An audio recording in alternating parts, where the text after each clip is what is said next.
دیا. ہر کسی کا اختیار نہیں ہے جنت دینے کا. رسول اللہ نے کہا یا علی انت قسیم النار والجنہ، تو ہی ہے جو جنت اور جہنم کو تقسیم کرے گا.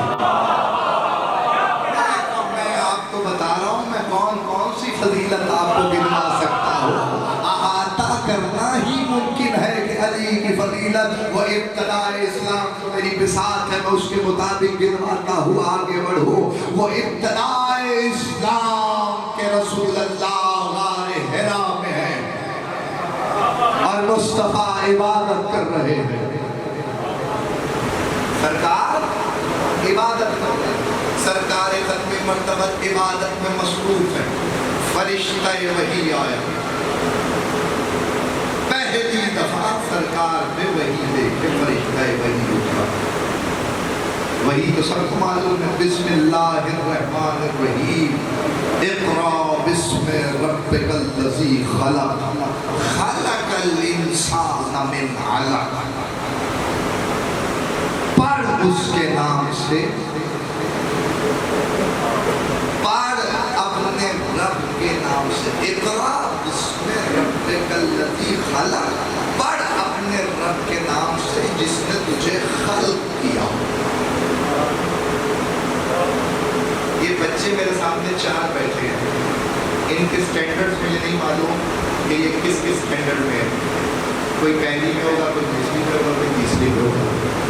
ایک یہ بچہ بیٹھا ہے, یہ ابھی سو بھی نہیں کیا ہوگا. اس کے سامنے میں فارسی کتاب لے آؤں دیوان اور اسے کہوں پڑھ.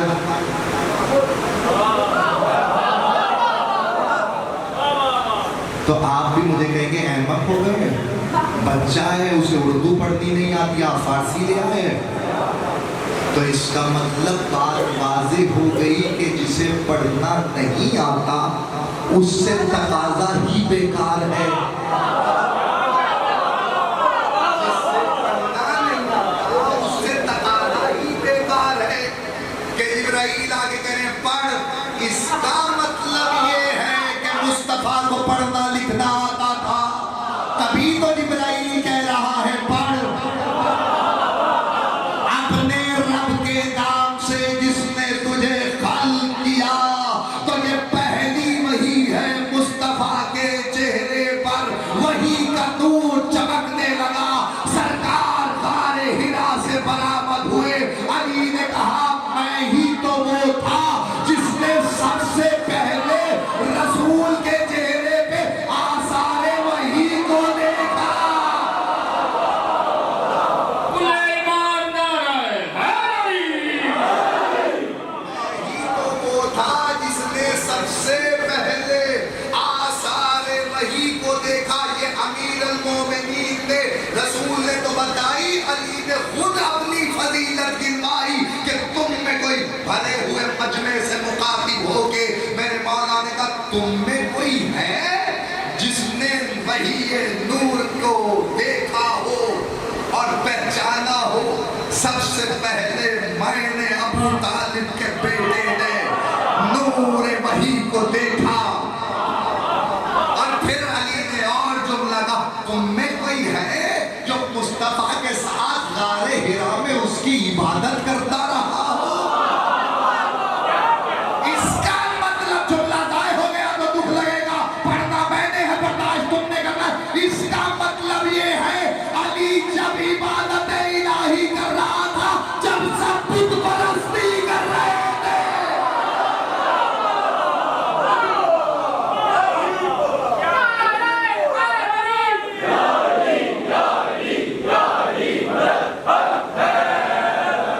علی اس وقت عبادت الہی میں مصروف تھا کیونکہ اس وقت 365 بت کعبے میں رکھے ہوئے تھے. ہر قبیلے کا اپنا بت تھا.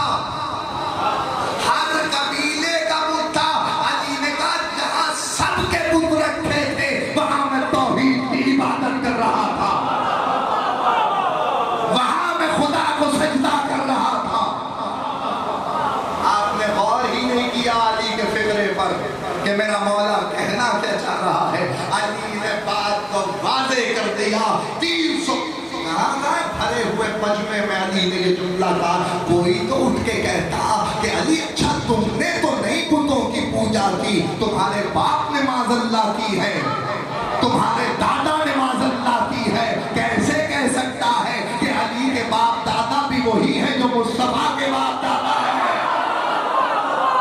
علی کے باپ دادا بھی وہی ہے جو مصطفیٰ کے باپ دادا ہے۔ کسی کا نہ بولنا یہ بتا رہا ہے سب کے بت تھے بنی ہاشم کا کوئی بت نہیں۔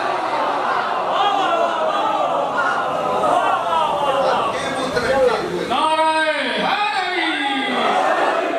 بنی ہاشم کا کوئی بت نہیں تھا، کعبے میں 365 بت رکھے ہوئے تھے، اور میرا مولا کہہ رہا میں نے رسول اللہ کے ساتھ جہاں کسی کو ملتے نہیں تھے مصطفیٰ، میں نے اس وقت رسول کے ساتھ عبادت کی ہے۔ تو رسول اللہ جب پہلی وحی نازل ہوئی تو غار حرا سے رسول آئے، اور سب سے پہلے جس گھر میں گئے وہ جناب خدیجہ کا تھا۔ ادھر علی نے وحی کے نور کو دیکھا، ادھر جیسے ہی دروازہ کھلا تو جناب خدیجہ صلوات اللہ علیہا نے ام المومنین نے کہا کہ اے میرے والی میں آپ کے چہرے پر وحی کا نور دیکھ رہی ہوں۔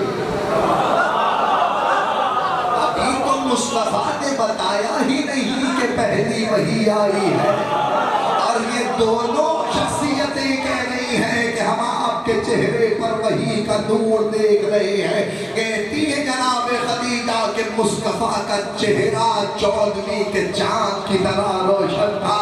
سرکار نے کہا خدیجہ ذرا مجھے اپنی چادر تو اڑا دو۔ میں نے اتنا لمبا سفر طے کیا ہے، آپ کی سوچ بھی نہیں ہے جو میں فکر اور جملہ آپ کے حوالے کرنے جا رہا ہوں۔ وہ پہلی وحی کا نور چادر خدیجہ کی، چاند جیسا چہرہ روشن مصطفیٰ کا۔ مصطفیٰ نے خدیجہ کی چادر لی، اس وقت بھی سرکار کو ذوق تھا تو خدیجہ کی چادر سے امان آ گیا۔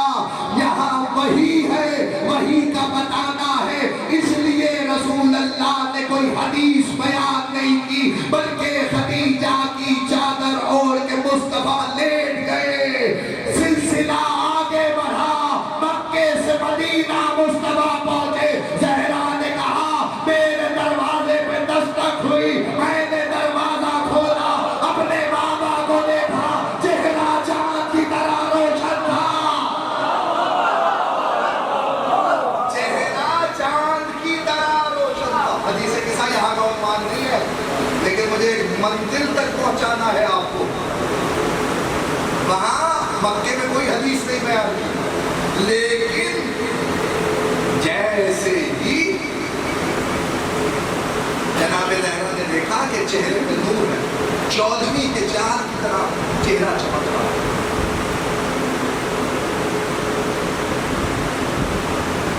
اور ایسے میں سرکار نے کہا زہرا مجھے چادر اٹھاؤ۔ بالکسائی یمانی، زہرا مجھے چادر کو، کیا میں آپ کو حدیث قصہ سناؤں؟ ہر شیعہ گھر میں حدیث قصہ موجود ہے، چادر بھی نہیں بدلی، وہاں ماں کی چادر، یہاں بیٹی کی چادر، فرق صرف ایک ہے، وہاں مصطفیٰ نے کوئی حدیث بیان نہیں کی، اس لیے کہ اس وقت مصطفیٰ کو وحی منوانا ہے، حدیث نہیں منوانا، اس وقت وحی منوانا ہے کافروں کو، اس لیے حدیث نہیں بیان کی۔ ادھر زہرا نے کہا میں نے محسوس کیا کہ میرے بابا کو ذوق ہے، یہیں تک آپ کو لے کے آنا تھا۔ جب ذوق محسوس کیا تو میں نے اپنے بابا کو چادر دی اور کہا کہ میں آپ کو پروردگار کی پناہ میں دیتی ہوں۔ تو بات واضح ہو گئی، رسول خدا نے بتایا زہرا کی چادر اللہ کی پناہ ہے۔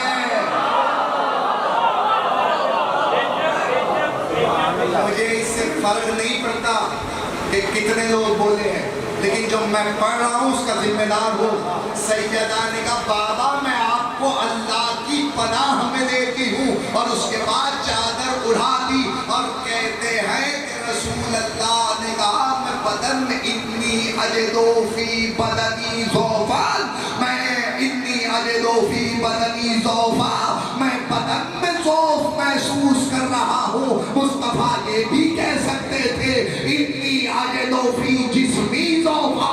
رسول نے یہ نہیں کہا، یہ بھی کہہ سکتے تھے انی اجدو فی جسدی ضعفا. رسول اللہ نے کہا انی اجدو فی بدنی ضعفا. تو رسول کی زبان سے لفظ آیا ہے نا، تو اس کا مطلب ہے کہ رسول اللہ کی زبان سے جو لفظ نکلتا ہے وہ بھی معاذ اللہ عبث نہیں ہوتا، وہ بھی عبث نہیں ہوتا. تو اس کا مطلب ہے کہ کلام معصوم میں کچھ راز پنہا ہوتے ہیں، وہ ہر ایک پہچان نہیں سکتا. توجہ کیجیے گا، وہ ہر ایک پہچان نہیں سکتا. تو تاریخ نے لکھا کہ رسول نے یہ کیوں کہا کہ انی اجدو فی بدنی ضعفا، یہ کیوں نہیں کہا انی اجدو فی جسدی ضعفا، یہ کیوں نہیں کہا کہ انی اجدو فی جسمی ضعفا. تو عربی لغت کے ماہر جانتے ہیں کہ ان تینوں لفظوں کے الگ الگ معنی ہیں. اگر کہہ دیتے انی اجدو فی جسمی ضعفا تو سر کے بال سے لے کے پیر کا ناخن تک آ جاتا. اور اگر کہہ دیتے انی اجدو، وہ جو میرے باہر احباب میرے بزرگ تشریف فرمائے میں ان کا سہارا لیتے ہوئے جملہ کرنا چاہتا ہوں، بارگاہ امیر المومنین میں ہدیہ پیش کرنا چاہتا ہوں. انی اجدو فی جسدی ضعفا اگر کہہ دیتے تو اس کا مطلب یہ ہوتا ہے جسد اسے کہا جاتا ہے جس میں روح نہ ہو. جسد اسے کہا جاتا ہے جس میں روح نہ ہو. آپ نے اعلان سنا ہوگا فلاں صاحب کا جسد خاتم کی آخری آرام گاہ تک منتقل کر کے دیا گیا. تو اس کا مطلب ہے اس جسم کو جسد کہا جاتا ہے جس میں روح نہ ہو. تو پھر بدن کسے کہتے ہیں؟ بدن کہتے ہیں سر سے نیچے والے حصے کو.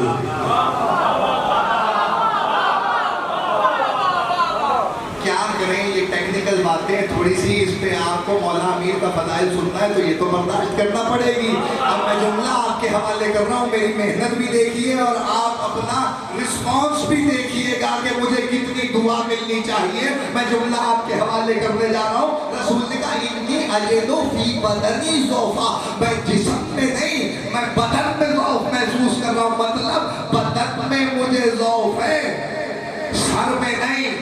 جس کے دماغ میں ضعف ہو وہ نبی نہیں ہوتا. جس کے دماغ میں ضعف ہو وہ نبی نہیں ہوتا. بات تو اب ہے جس کے لیے میں نے ساری محنت کی ہے.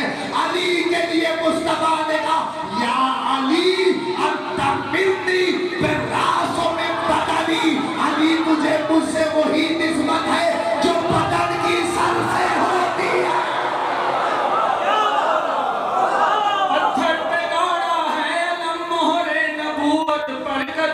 کیوں نہ کہوں میں دم بدم ہونا ریالی، ہونا ریالی.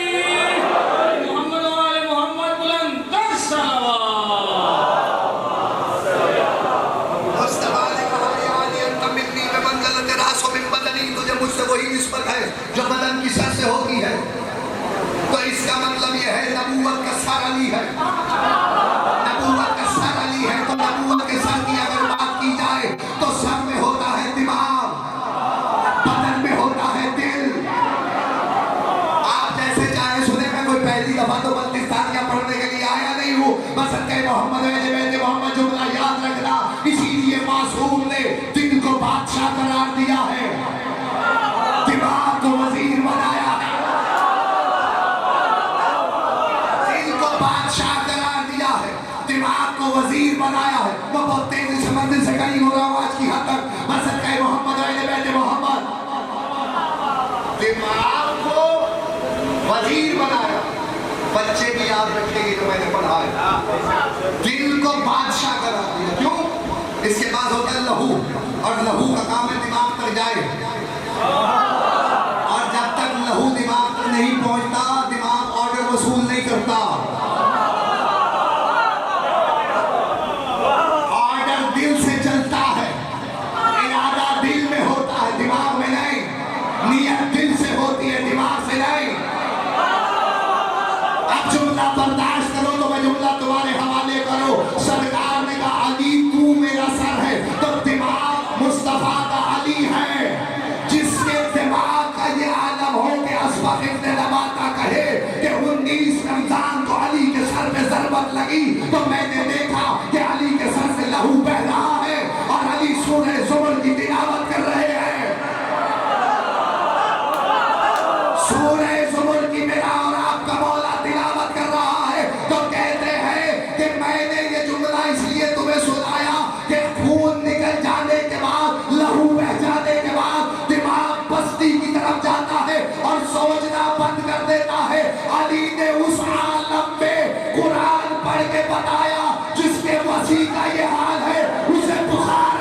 چاہے سن لینا، شاید اس سے بڑا جملہ اب تقریر میں نہ آئے جو میں تمہارے حوالے کرنے جا رہا ہوں۔ حسین کا بدن کربلا رہ گیا، سر شام چلا، رابطہ ہوتا ہے شہرک کا، دماغ اور دل کے درمیان جو رابطہ ہے وہ شہرک ہے۔ حسین کی شہرک کاٹ کے یہ سوچ کے چلے تھے کہ شاید ہم نے حسین پہ فتح حاصل کر لی۔ جب دربار دمشق کے قریب سر پہنچا تو حسین کے سر نے تلاوت کر کے دنیا کو یہ بتایا، جو زندہ رہ کر قرآن پڑھتے ہیں وہ حافظ قرآن ہوتے ہیں، جو سر کٹوا کے پڑھے تو وہ حافظ قرآن۔ نعرہ حیدری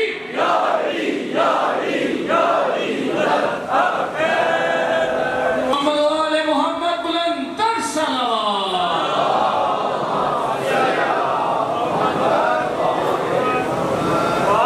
اسی حسین نے کربلا میں نانا قدیم بچانے کے لیے ہر قربانی